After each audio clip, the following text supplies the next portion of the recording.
하나님께서 우리를 택하시면 어떻습니까? 하나님께서 우리를 선택하시면 무엇입니까?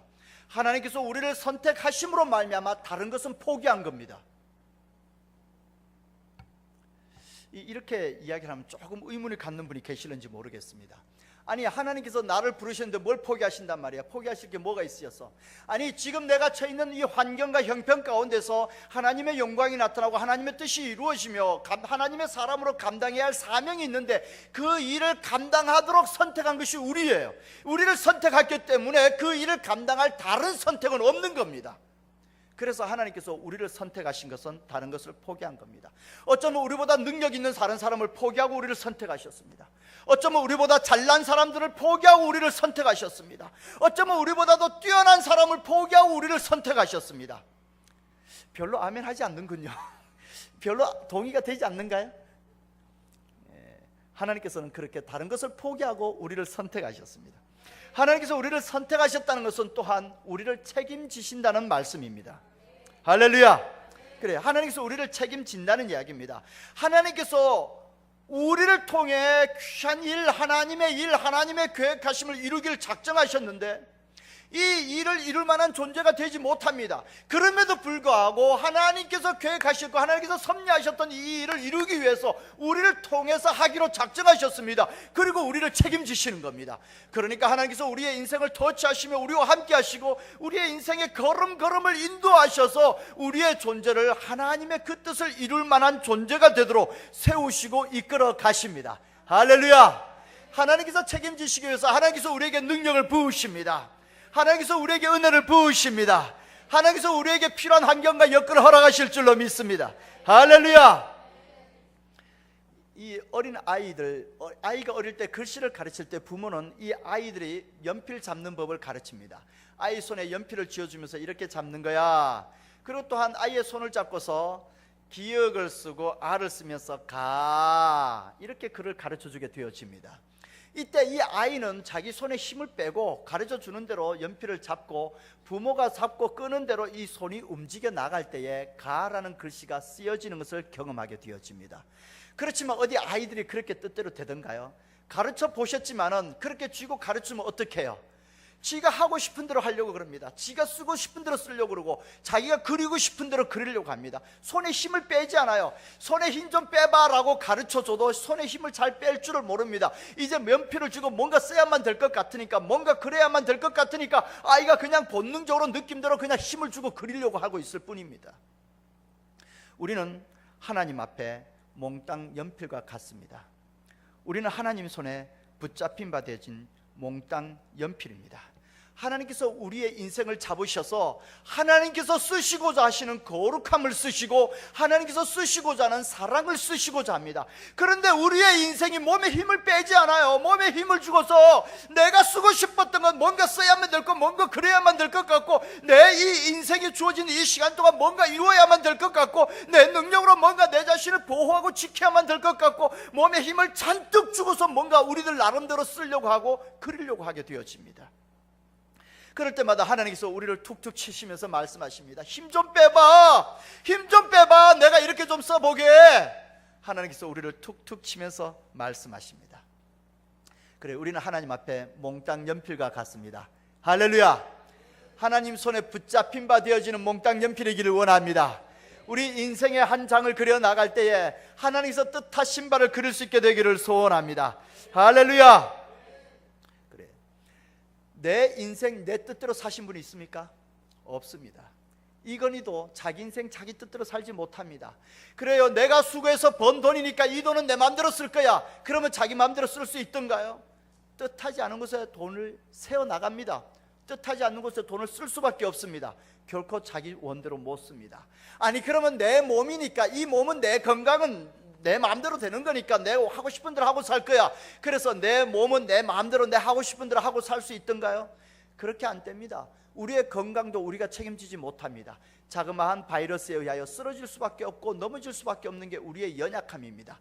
그러면 내가 낳은 자식이니까 이 자식은 내 마음대로 키울 거야. 내가 원하는 대로 키울 수 있어. 그래, 자식은 뜻대로 됩니까? 뜻대로 되지 않습니다. 아무리 부모가 이렇게 저렇게 잘 키우려고 해도 이 자식이 커가면서 자기 고집대로 하려고 하는 것은 어쩔 수가 없습니다. 그래요. 이렇게 놓고 보면 우리 인생 가운데 우리 뜻대로 되는 게 무엇이 있단 말입니까? 우리 뜻대로 되는 것은 하나도 없는 인생을 살아가면서 내 몸에다 힘을 빡 주고서 내가 원하는 대로 내 인생의 그림을 그려 나가려고 하니 그게 어리석은 겁니다. 우리는 다 하나님 앞에 내려놓은 바 되어지기를 소원합니다. 할렐루야. 우리 한번 따라합시다. 몸에 힘을 빼자. 온전히 빼자. 할렐루야. 우리 좌우에 보시고 서로 축복합니다. 당신은 하나님 손에 붙잡힌 인생입니다.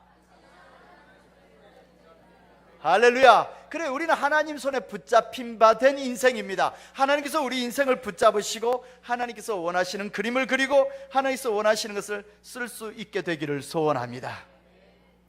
그런데 문제는 이제 이런 것이죠. 과연 하나님께서 나를 택하셨을까? 이런 믿음인 거죠. 아니, 하나님께서 당신을 택하셨습니다. 그럼요. 그럼 나는 하나님께서 나를 택하신 걸 믿죠. 예, 우리는 그렇게 이야기합니다. 그래, 우리는 믿어요. 믿음이 있어요. 그런데 정말로 한번 깊숙이 한번 생각해 봅시다. 정말 세상의 많은 사람 가운데에 하나님께서 나를 택하셨단 말입니까? 정말로 하나님께서 하고자 하는 일들이 많이 있는데, 아니, 어떻게 나로 하여금 그 일을 하게 하신단 말입니까? 우리 자녀들만 해도 그렇습니다. 하나님께서 주신 선물이야. 아들, 딸들을 놓고 하나님께서 주신 선물이야. 하나님께 감사해. 그래, 입술로는 그렇게 고백하는데 정말 이 자녀를 보면서 하나님의 주신 선물로 알고 있습니까? 정말로 하나님께서 주신 선물로 알고 있습니까? 아니면 그냥 낳은 자식, 아니 우리 가정의 아들, 딸들로 그냥 그렇게 알고 내가 그냥 그렇게 의무감으로 나한테 주어진 자녀들을 키우려고 하고 있습니까? 우리는 우리의 입술의 고백과는 달리 우리 심정으로 느낌과 우리 심정의 생각, 우리가 판단하는 것들은 조금 괴리가 있습니다. 이런 생각을 하게 되어집니다. 우리들 자신의 부족함을 봅니다. 그리고 연약함을 봅니다. 아니, 하나님께서 나를 택해갖고 하나님의 그 사랑을 나타내신다고?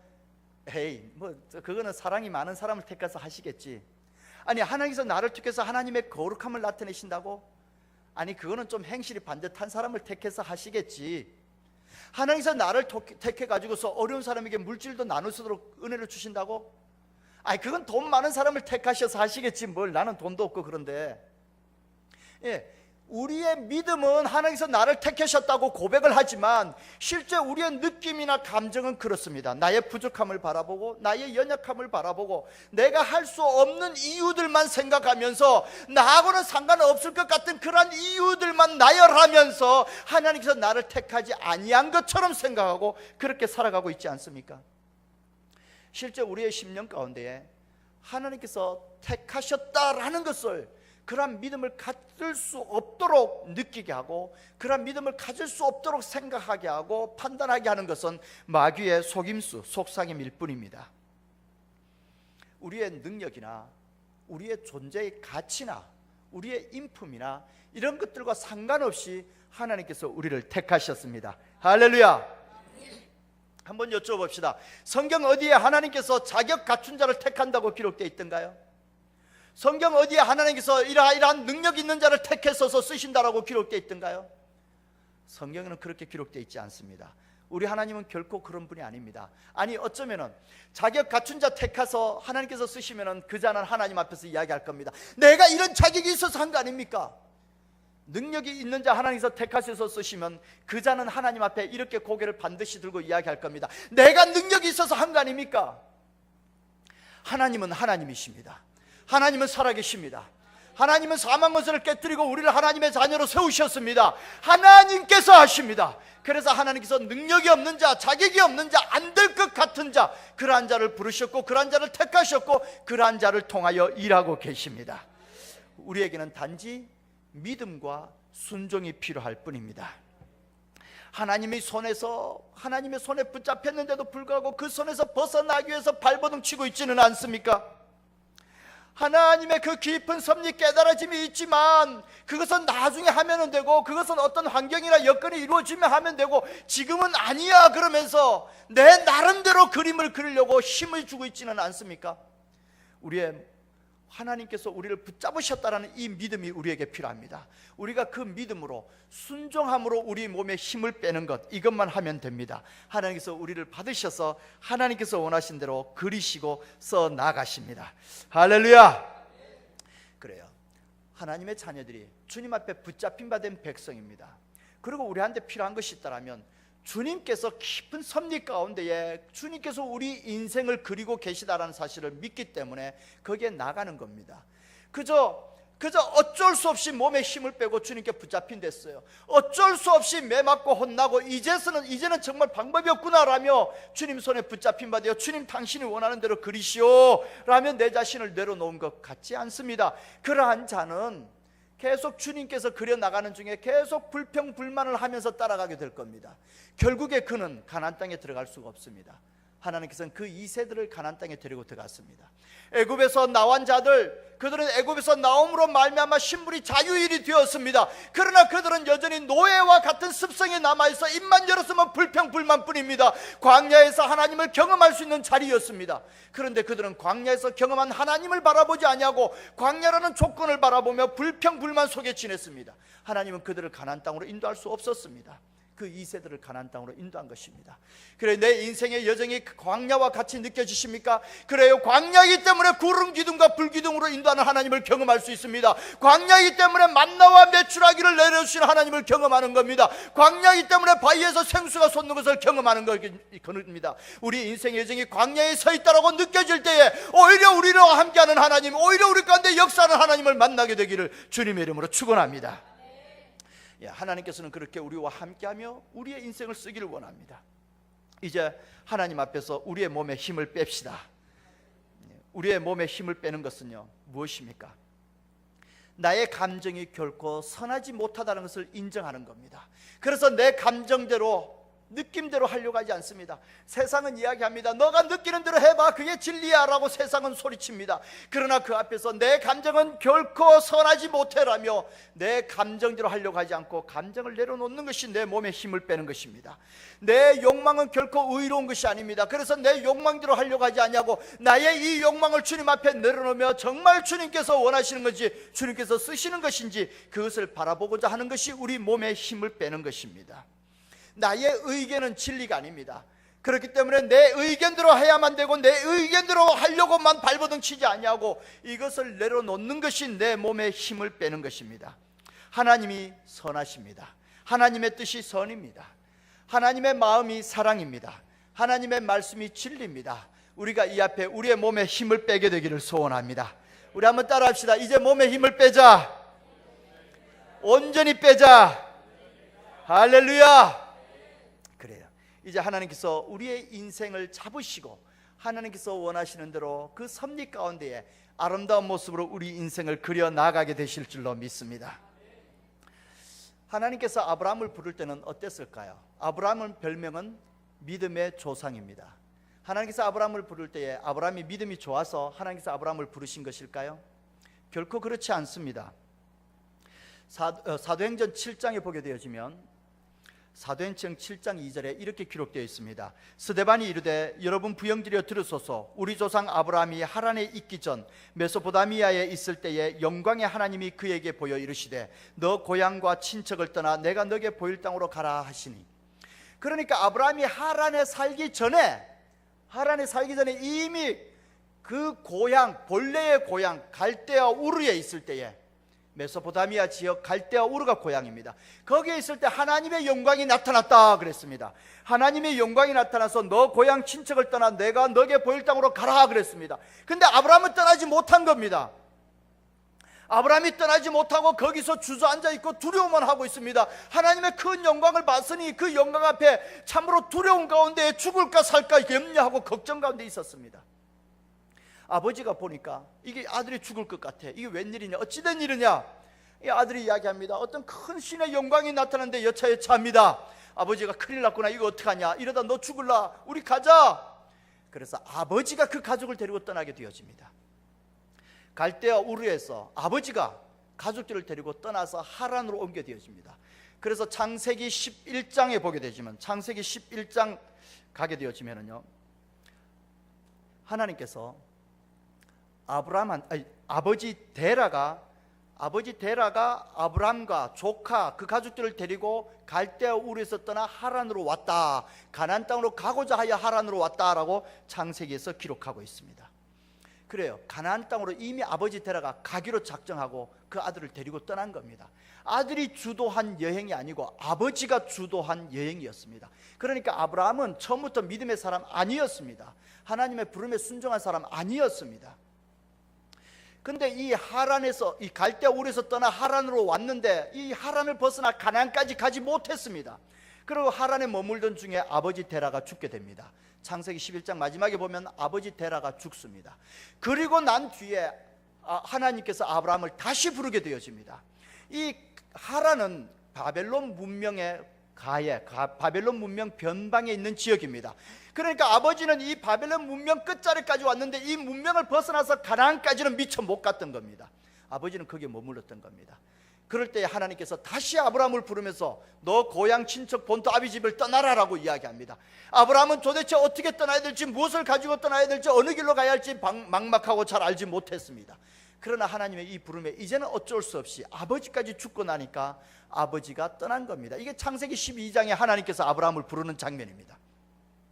정말 아브라함은 믿음의 사람이, 처음부터 믿음의 사람은 결코 아니었습니다. 아브라함이 롯과 함께 이 가나안 땅에 왔다가 기근이 들어 애굽에 내려갔다 올라왔습니다. 자, 애굽에 내려갔다 올라와서 부자가 되었습니다. 그리고 롯한테 땅을 양보하고 난 뒤에 하나님께서 아브라함에게 나타났습니다. 그리고 아브라함을 축복하며 약속하십니다. 아브라함이 그 약속을 받았습니다. 그런데 그 뒤에 이 부족 전쟁이 일어나서 롯이 포로로 잡혀갔습니다. 아브라함이 그 부족 전쟁에 끼어들어서 조카 롯을 구출했습니다.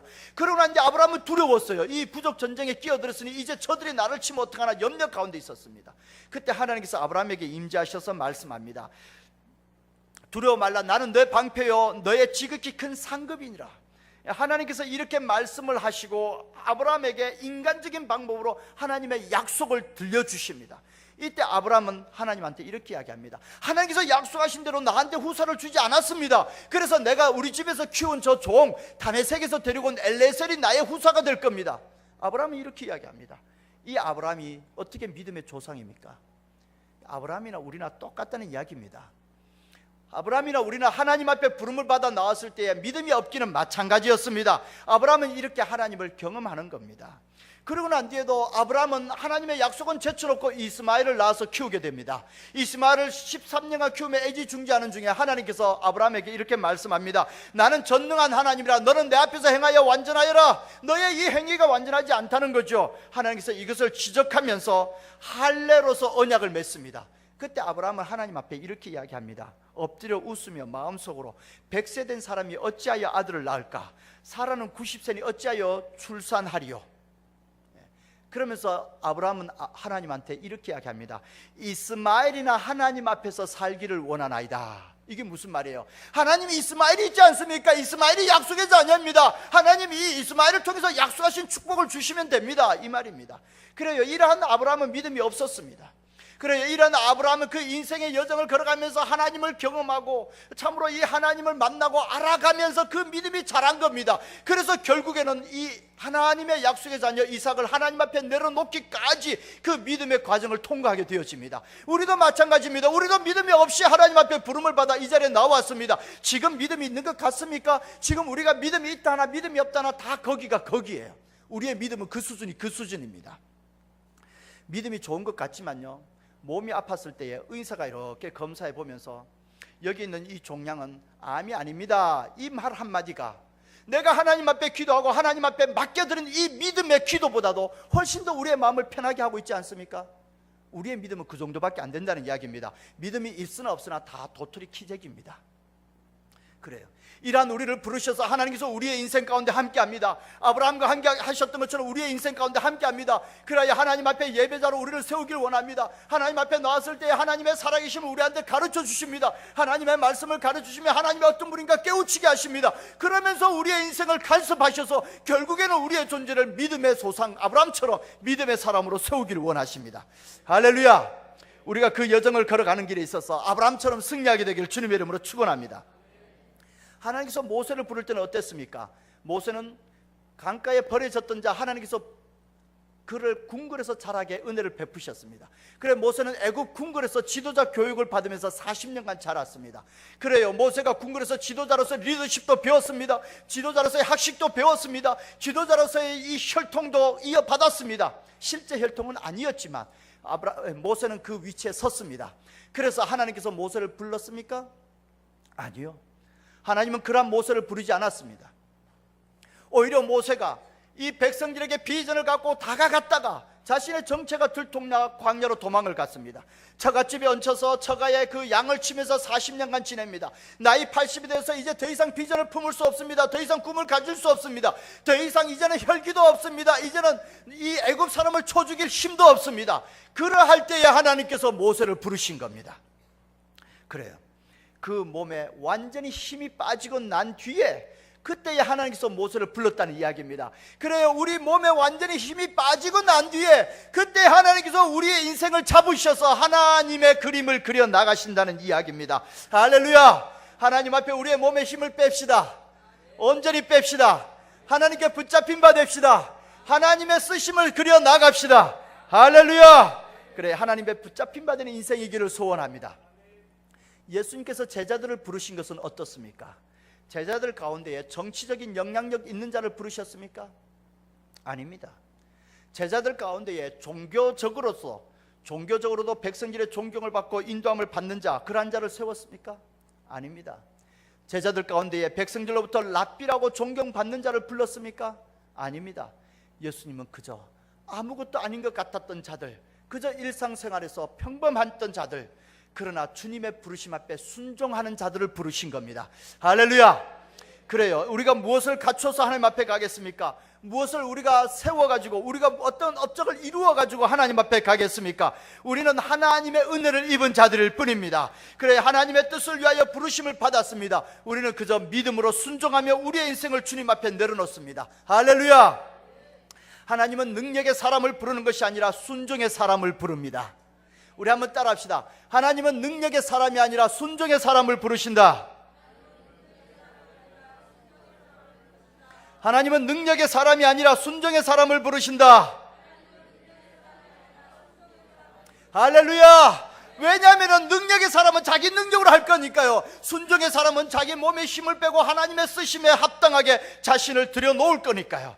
그래, 우리는 다 하나님의 쓰심에 합당한 순종의 사람이 되기를 원합니다. 우리의 믿음이 무엇입니까?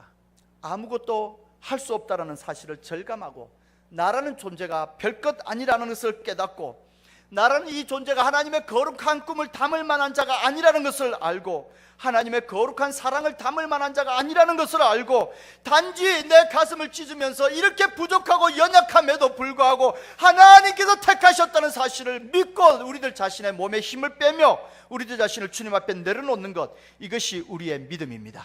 하나님께서 우리의 믿음을 받으십니다. 하나님께서 우리의 심령 가운데 하나님의 꿈을 담으십니다. 할렐루야. 우리 한번 좌우에 보십시오. 하나님의 꿈을 담으셨습니다. 인사 나누시기 바랍니다. 하나님의 꿈을 담았습니다.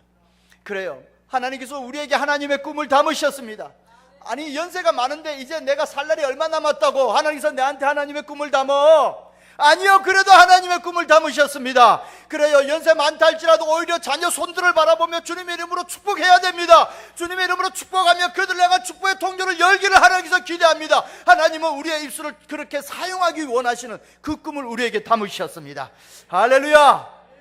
그래요, 성도들을 축복하며 이 성도들을 섬기며 성도들을 향하여 하나님의 사랑을 흘러보내는 존재로 하나님께서 여러분들을 부르셨습니다. 하나님께서 여러분들의 인생 가운데 하나님의 그 꿈을 담으셨습니다. 할렐루야. 그래요, 하나님께서는 여러분들이 교회를 섬기며 여러분들이 주님의 몸된 제단을 이루고 하나님의 역사를 이루고 하나님의 역사를 이 땅에 나타내길 원하십니다. 하나님께서는 여러분들을 통하여 주님의 몸된 교회를 이루기 위한 그 꿈을 담으셨습니다. 여러분들의 섬김과 헌신을 통하여 주의 몸된 제단이 이루어져 나아갑니다. 할렐루야. 우리 한번 따라합시다. 나는 하나님의 꿈을 담은 자다. 나는 하나님의 꿈을 담은 자다. 할렐루야. 그래, 하나님께서 하나님의 꿈을 담았습니다. 내 입술의 이 고백을 통하여 내가 경험한 하나님을 시인하는 것을 통하여 하나님께서 구원의 메시지를 선포하고 구원의 메시지를 나눌 꿈을 담으셨습니다. 하나님께서 내 입술의 선포를 통하여 악한 영을 물리치며 하나님의 통치와 다스림을 이 땅에 나타낼 꿈을 담으셨습니다. 오늘 우리에게 주어진 삶의 환경 가운데 이 형편과 여건 가운데서 이 꿈을 담아내고 이루는 저와 여러분이 되기를 소원합니다. 하나님께서 이 꿈을 이루기 위해서 하나님께서 하십니다. 하나님께서 역사하십니다. 할렐루야. 오늘 우리가 봉독한 이 말씀의 배경을 우리가 조금 알 필요가 있습니다. 하나님께서 사울 왕을 포기하셨습니다. 사울 왕을 내려놓고 이제는 하나님께서 새로운 왕을 세우기를 원합니다. 그래서 하나님께서 다윗을 이제 부르는 장면입니다. 이제 하나님께서 사무엘 선지자를 불러서 이야기합니다. 저 베들레헴으로 가서 이새의 집에 가서 그에게 내가 원하는 자에게 기름을 부어라 하나님께서 말씀하십니다. 이 사무엘 선지자가 지금 말씀하신 대로 나서려고 가만 생각하니까 걱정이 돼요. 아니, 하나님, 내가 다른 사람에게 기름을 부으면 사울 왕이 나를 죽일 겁니다. 하나님께서 이 사무엘에게 지혜를 줍니다. 그러지 말고 암송아지 한 마리를 끌고 가서 내가 여호와께 제사 드리러 왔다 그러고 이새에게 이야기하여 그 아들들과 함께 제사 드리러 나오라 그렇게 불러서 함께 제사를 드려라 하나님께서 말씀하십니다. 그래서 이제 사무엘이 순종하여 송아지 한 마리 끌고 갔습니다. 그리고 이새에게 이야기합니다. 너와 너 자녀들이 자신을 정결케 하고 하나님 앞에 제사로 나오시오. 나와 함께 하나님 앞을 예배합시다. 그렇게 부르게 되어집니다. 자, 이제 이 사무엘과 아들들이 나왔습니다. 이새와 아들들이 나왔습니다. 이 사무엘이 딱 보니까 이게 벌써 뭔가 달라요. 이게 뭔가 참 하나님이 택한 집안 같아요. 그래, 이 사무엘의 첫 아들부터 딱 보니까 이 벌써 용모가 다르거든요. 그래 사무엘이 기름을 부으려고 합니다. 하나님께서 잠깐 아니다. 사무엘이 깜짝 놀랐습니다. 둘째도 셋째도 그렇게 해서 7절을 다 흘러보냈는데 하나님이 선택하지 않아요. 아무도 선택하지 않아요. 이 사무엘이 걱정이 됩니다. 이 방법이 없잖아요. 분명히 여기에 있다고 그랬는데 아무도 선택하지 않으니 사무엘이 참 하나님께 여쭤봅니다. 하나님께서 말씀하십니다. 내가 보는 것은 사람이 보는 것과 같지 아니하다. 하나님께서 그렇게 말씀하십니다. 사람은 외모를 보거니와 나는 외모를 보지 아니한다라고 말씀하십니다. 그래, 우리는 사람들의 외모를 보거나 그 사람들이 가지고 있는 능력을 보거나 그 사람이 가지고 있는 물질을 보거나 그 사람이 가지고 있는 지위를 보게 되어집니다. 그러나 하나님은 그것 상관없습니다. 하나님은 그것으로 일할 것이 아니기 때문에 하나님은 그것과 상관없이 그 중심을 보시고 하나님께서 그 중심을 보시고 사람을 부르십니다. 그래, 사무엘이 이제 이새를 불러서 이야기합니다. 정말 아들이 이뿐이냐? 이게 중요한 거예요.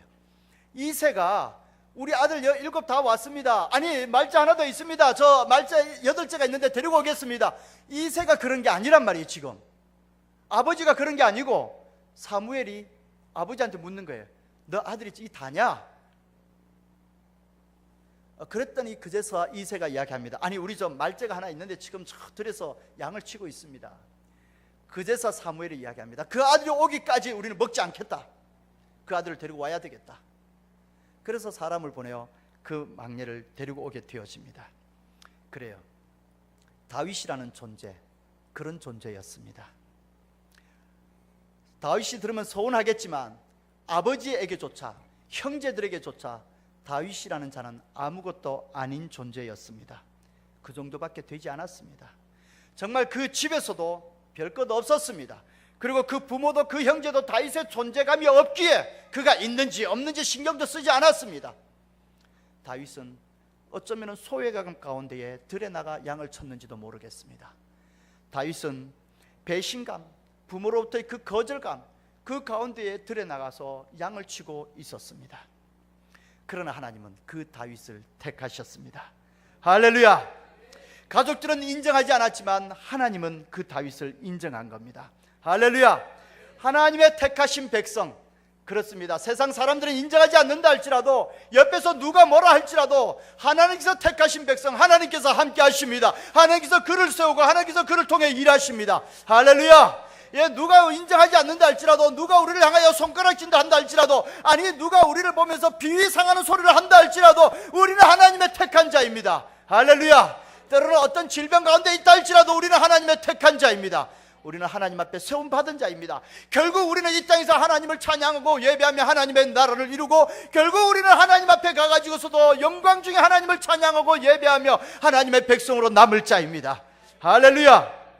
그래요, 우리는 하나님의 택한 자입니다. 하나님의 큰 꿈을 담았습니다. 우리 말씀 같이 한번 찾아봅니다. 에베소서 3장입니다. 사도행전, 로마서, 고린도전후서, 갈라디아서, 에베소서입니다. 에베소서 3장입니다.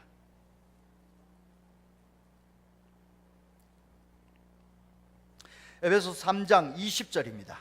신약성경 313면에 있습니다. 20절, 21절, 우리 두 구절 우리 같이 한번 큰 소리로 함께 합독하시겠습니다. 우리 가운데서 역사하시는 능력대로 우리가 구하거나 생각하는 모든 것에 더 넘치도록 능히 하실 이에게 교회 안에서와 그리스도 예수 안에서 영광이 대대로 영원 무궁하기를 원하노라. 아멘. 아멘. 여기 하나님이 어떤 하나님이라고요? 20절에 보니까 어떤 하나님이라고 이야기하고 있습니까? 우리 가운데서 역사하시는 능력대로, 하나님께서 우리 가운데 역사하십니다. 그 능력대로 뭘 어떻게 한다고요?